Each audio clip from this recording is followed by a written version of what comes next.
कहानी की शुरुआत फ्रैंक से होती है। फ्रैंक बार से बाहर निकला ही था कि 6 हट्टे कट्टे आदमियों ने तुरंत उसे देखना शुरू कर दिया, लेकिन जैसे ही वह एक गली में घुसा, सिपाही गायब हो गया। फ्रैंक हैरान रह गया। तभी फ्रैंक को पता चला कि क्योंकि उसने छोटी एमी को बचाया था, इसलिए इस सब के पीछे के आदमी ने पूरे न्यूयॉर्क शहर में उन्हें पकड़ने के लिए उसके सिर पर 5 मिलियन का इनाम रखा था। वह 5 मिलियन कमाना आसान नहीं था। फ्रैंक ने उस आदमी की जान बख्श दी और आखिरकार उसे यह जानकारी मिल गई कि इनाम किसने जारी किया था। एमी, जिसे फ्रैंक ने बचाया था, अभी भी आरवी में उसके लौटने का इंतजार कर रही थी, लेकिन बाहर शोर हो रहा था। फ्रैंक के इंस्ट्रक्शन याद करते हुए एमी को तुरंत गोली मारनी थी अगर वह नहीं था। गोली किस्मत से कर्ट अपनी चाबियां ढूंढने के लिए नीचे झुका, नहीं तो उसके सिर में गोली लग जाती। कर्ट स्पेशल फोर्स में फ्रैंक के समय का पुराना साथी था। फ्रैंक ने कर्ट से कहा था कि जब भी वह आसपास न हो तो एमी की सेफ्टी का ध्यान रखे, लेकिन कर्ट की जान जाते जाते बची, जिससे एमी को बहुत शर्मिंदगी महसूस हुई। फ्रैंक आरवी में वापस आया और गोलियों के निशान देखकर चौंक गया, जिससे वह डर गया। उसे लगा कि क्या कोई एमी को मारने आया है। कर्ट और एनएसए डायरेक्टर माँ को देखकर उसका मन शांत हुआ। डायरेक्टर माँ पिछली रात आए थे। फ्रैंक और कर्ट का पुराना साथी रसेल पूरी तरह से पागल हो गया था। उसने एक बैंक लूटने के लिए पुराने सैनिकों का एक ग्रुप बनाया था और पुलिस के साथ सड़क पर लड़ाई भी की थी। रसेल को सबसे अच्छी तरह जानने वाले फ्रैंक को जल्द से जल्द रसेल का पता लगाना होगा। फ्रैंक इस समय बहुत परेशान है। न सिर्फ रसेल से निपटना है, बल्कि एमी को बचाना और एमी का शिकार करने वाले व्यक्ति को ढूंढना भी है। इससे फ्रैंक एक ही समय में 2 जगहों पर नहीं हो पा रहा है। हालांकि फ्रैंक को पहले ही एमी का शिकार करने वाले व्यक्ति की पहचान पता चल गई है। उसे बस उससे निपटने के लिए एक प्लान बनाना है। लेकिन टाइकून ने $5 मिलियन का इनाम रखा, जो पूरे न्यूयॉर्क अंडरवर्ल्ड को अपनी तरफ खींचने के लिए काफी था। इसलिए फ्रैंक ने कर्ट को कहा कि जब वह दूर हो तो एमी की सेफ्टी का ध्यान रखे। इस पॉइंट पर रसेल पूरी तरह से बेलगाम हो गया और अपने जमा हुए वेटरन्स के ग्रुप को न सिर्फ बैंक लूटने बल्कि ड्रग डीलरों और गैंगस्टर्स का कत्लेआम करने के लिए भी ले गया। रसेल की टीम ने बहुत सारा कैश चुराया, लेकिन पैसा सेकेंडरी था। सरकार से नाखुश ये साइकोलॉजिकली परेशान वेटरन्स बस अपनी लंबे समय से दबी हुई भावनाओं को बाहर निकाल रहे थे। पुलिस के मुताबिक उन लोगों ने बिल्डिंग में सभी को गोली मारकर मार डाला और फिर करीब $500 बिलियन चुरा लिए। रसेल की टीम ने अपनी ऐशो आराम वाली लाइफस्टाइल शुरू कर दी, लेकिन आज उसने जिन लड़कियों को बुलाया था उनका गुस्सा काफी खराब लग रहा था। रसेल ने अपने आदमियों से ठीक से रहने को कहा। उन्हें पता नहीं था कि इनमें से एक लड़की जानकारी लीक करने में मुख्य किरदार होगी। ये सुपर रिच टाइकून अपने इकलौते बेटे, जो एक सीनेटर था, को प्रेसिडेंशियल रेस में खड़ा करने वाला था, लेकिन सीनेटर को मर्दों पर क्रश था। एमी ने गलती से उसकी और उसके लवर की इंटीमेट तस्वीरें ले लीं। एक बार सामने आने पर सेनेटर का भविष्य बर्बाद हो जाएगा। इसीलिए उसने एमी को ढूंढने के लिए उस पादरी को बुलाया जिसने उसका गंदा काम किया था। हालांकि फ्रैंक की सुरक्षा की वजह से पादरी ने अभी तक एमी को मारकर फोटो वापस नहीं ली है।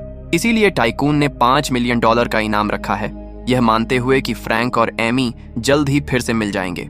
टाइकून और पादरी दोनों जानते थे कि नेशनल सिक्योरिटी एजेंसी के चीफ हॉर्स को फ्रैंक की लोकेशन पता थी। हालांकि चीफ हॉर्स की पोजीशन न केवल सेंसिटिव थी, बल्कि नेशनल सिक्योरिटी एजेंसी के डिप्टी डायरेक्टर ने भी चीफ हॉर्स को बड़ा होते देखा था। इसलिए टाइकून काफी सावधान था और उसने पादरी को चीफ हॉर्स के खिलाफ कोई एक्शन न लेने का निर्देश दिया। उसने उनसे बस इनाम की खबर का इंतजार करने को कहा। फ्रैंक और कर्ट रसेल को ढूंढ रहे थे। कर्ट, जो सालों से वेटरन सपोर्ट ग्रुप बना रहा था और न्यूयॉर्क के अनगिनत वेटरन्स को जानता था, को आखिरकार पता चला कि रसेल के ग्रुप में एक आदमी का बहुत ज्यादा इन्वॉल्वमेंट था। फिर फ्रैंक चुपचाप आया और उस सैनिक को ढूंढ लिया जो अभी भी लुकआउट ड्यूटी पर था। लेकिन रसेल आज यहाँ नहीं है, बाकी सब मारे जा चुके हैं और फ्रैंक उनसे पूछताछ नहीं कर सकता। इसलिए उसने इलाके में सर्च किया और सैनिक का फोन मिला। रसेल की कोई कांटेक्ट जानकारी नहीं थी, लेकिन उस लड़की की तस्वीर थी जिसे सैनिक ढूंढ रहे थे और उसके कपड़ों पर एक बार का नाम था। कर्ट अभी भी एमी की सुरक्षा कर रहा है, लेकिन वे साथ नहीं रह सकते। कर्ट के जाने के बाद एमी फ्रैंक की मदद के लिए कुछ करना चाहती थी, इसलिए उसने एक पल सोचा और अपने प्लान पर काम करने का फैसला किया। फ्रैंक उस बार में गया जिसका लोगो फोटो में लड़की के कपड़ों पर प्रिंट था और सच में लड़की वहाँ थी। फ्रैंक ने पहले ही सैनिक की उंगली काट दी थी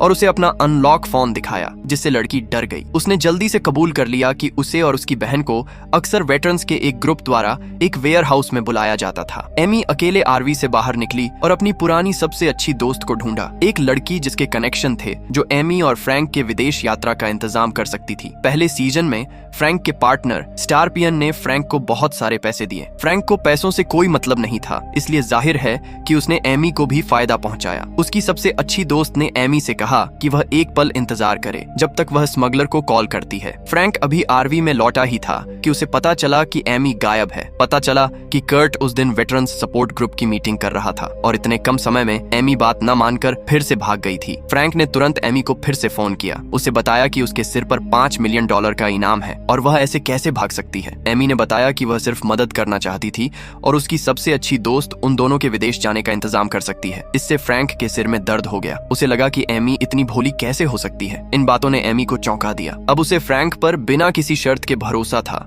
इसलिए उसने तुरंत उसे अपना पता भेज दिया। और सच में एमी की सबसे अच्छी दोस्त गुंडों के एक बड़े गैंग के साथ पहले ही आ चुकी थी। लेकिन जैसे ही वे उसकी दोस्त के घर में घुसे, एमी को खतरे का एहसास हुआ। उनके जाते ही उसकी दोस्त, जो नीचे इंतजार कर रही थी, को एहसास हुआ कि उन्होंने एमी को नहीं देखा है और वह ऊपर जा रही है। इसीलिए उसने एक आदमी को सीढ़ियों के ऊपर उस जगह की रखवाली के लिए छोड़ दिया, जबकि बाकी लोग ऊपर की मंजिलों में खोजबीन कर रहे थे। वे सही थे, एमी ऊपर थी, लेकिन उसके पास छिपने की कोई जगह नहीं थी। गैंगस्टरों को अंदाजा नहीं था कि वे किलर फ्रैंक द पनिशर से पंगा ले लेंगे। अंडरलिंग ने अपने आदमियों को फ्रैंक को रोकने का ऑर्डर दिया, जबकि वह एमी को ढूंढने के लिए दौड़ा। सिर्फ हॉलवे में स्टोरेज रूम खुला था और एमी घबराकर अंदर छिपी हुई थी, लेकिन अंडरलिंग को पहले ही दरवाजा मिल गया था। एमी के पास दरवाजा खोलने के अलावा कोई चारा नहीं था। अब वह गैंग लीडर के हाथों में थी गोली। फ्रैंक की नजर में गुंडों का यह ग्रुप उसका कोई मुकाबला नहीं था। फ्रैंक ने कोई कदम उठाने की हिम्मत नहीं की, लेकिन गैंग लीडर के हाथ में बंदूक देखकर एमी, जो बहुत घबराई हुई थी, उसे फ्रैंक की सिखाई जान बचाने वाली टेक्निक याद आ गई। फ्रैंक ने गोली की आवाज सुनी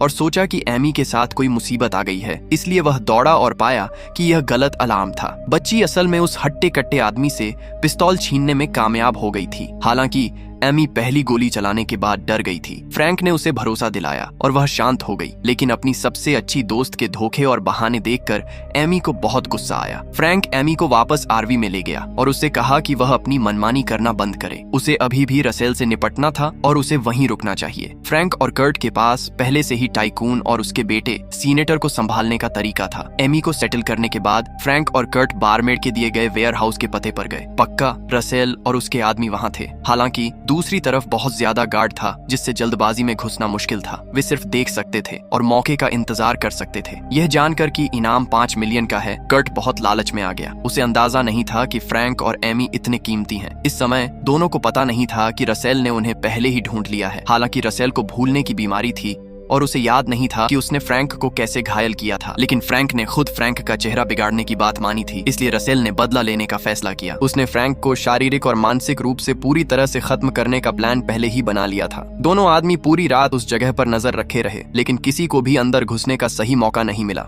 सुबह होते ही फ्रैंक दूसरे दरवाजे ढूंढने लगा, इसलिए फ्रैंक गोदाम के बगल वाली जगह पर जल्दी पहुंच गया, इंतजार करने लगा और एक बार फिर दिन से रात तक इंतजार करता रहा। आखिरकार कर्ट ने उसे ढूंढ लिया। पहले कई लड़कियां आईं और आखिर में रसेल दरवाजे पर दिखा। उसने तुरंत फ्रैंक को बताया कि अब कुछ करने का समय आ गया है। हालांकि उनमें से किसी को भी नहीं पता था कि यह रसेल का बिछाया हुआ जाल था। उसने अपने आदमियों को घात लगाने की तैयारी करने को कहा, फ्रैंक को मारने के लिए नहीं, बल्कि उसे वही तकलीफ देने के लिए जो उसने झेली थी। फ्रैंक ने अपना ऑपरेशन शुरू कर दिया था, चुपचाप गार्ड्स को खत्म कर दिया। इस बीच रसेल ने आखिरी स्टेप का इंतजाम किया, सभी लड़कियों को एक कमरे में बंद करके फ्रैंक के आने का इंतजार करना। कर्ट, जिसे जाल का पता नहीं था, उसने पहले से तय प्लान को फॉलो किया। पहले गाड़ी के अंदर बम फोड़कर वेयर हाउस की फौज को बाहर निकाला। फ्रैंक ने इस डायवर्जन का फायदा उठाते हुए फिर धीरे धीरे वेयर हाउस में आगे बढ़ा। गोली। जैसे ही वे अंदर गए, अचानक सारी लाइटें बुझ गईं। उसके बाद हेडलाइट्स चमकी, जिससे फ्रैंक के लिए कुछ भी देखना नामुमकिन हो गया। ये सिचुएशन डेयर डेविल के लिए एकदम सही होनी चाहिए थी, लेकिन फ्रैंक एक नॉर्मल इंसान था। वह अपने किसी भी दुश्मन को नहीं देख सकता था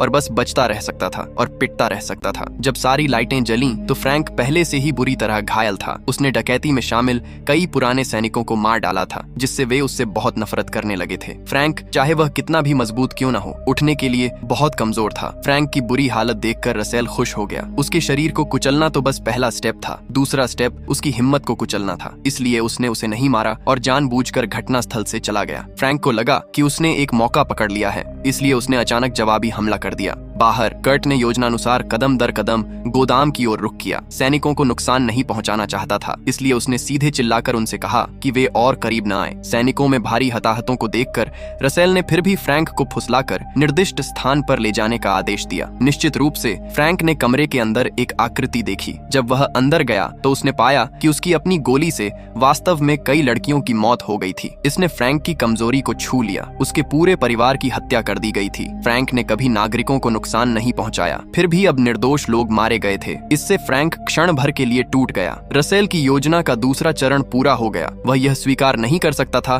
कि वह उस तरह का व्यक्ति बन गया है जिसने अपने पूरे परिवार को मार डाला है। पुलिस ने मौके पर ही फ्रैंक को गिरफ्तार कर लिया। कर्ट अपने आरवी में लौट आया। चिंतित एमी का सामना करते हुए कर्ट समझ नहीं पा रहा था। फ्रैंक को निश्चित रूप से पकड़ लिया गया था और वह नहीं जानता था कि उसे कैसे बाहर निकाला जाए। एमी ने तुरंत रेडियो चालू कर दिया, जो कि पुनिशर्स के पकड़े जाने और इलाज के लिए हेलफायर किचन के अस्पताल में भेजे जाने की रिपोर्टों से भरा था। एमी ने तुरंत कर्ट से कोई रास्ता सोचने को कहा, लेकिन कर्ट क्या कर सकता था? वह अस्पताल में धावा नहीं बोल सकता था और पुलिस से नहीं लड़ सकता था, और इस तथ्य ने कि उसने व्यक्तिगत रूप से एक अनुभवी को मार डाला था कर्ट को कुछ हद तक निराश कर दिया। फ्रैंक की गिरफ्तारी की खबर जंगल में आग की तरह फैल गई और पैगी, जो उसकी पूर्व सबसे करीबी सहयोगी थी, खबर मिलते ही घटनास्थल पर पहुंच गई। वह अभी भी डेयर डेविल की लॉ फर्म में एक सहायक था। उसने अकेले ही फ्रैंक को बचाने का पक्का इरादा कर लिया था। फ्रैंक पूरी तरह से हताश था। उसने कई बेगुनाह लड़कियों को मार डाला था। यह एक सच था जिसे झुठलाया नहीं जा सकता था। इसलिए पेगी के भरोसे के बाद फ्रैंक ने विरोध करना बंद करने और कानून के नतीजों को मानने का फैसला किया। पुलिस सुपरिटेंडेंट और एनएसए डायरेक्टर मास शूटआउट की जगह पर पहुंचे।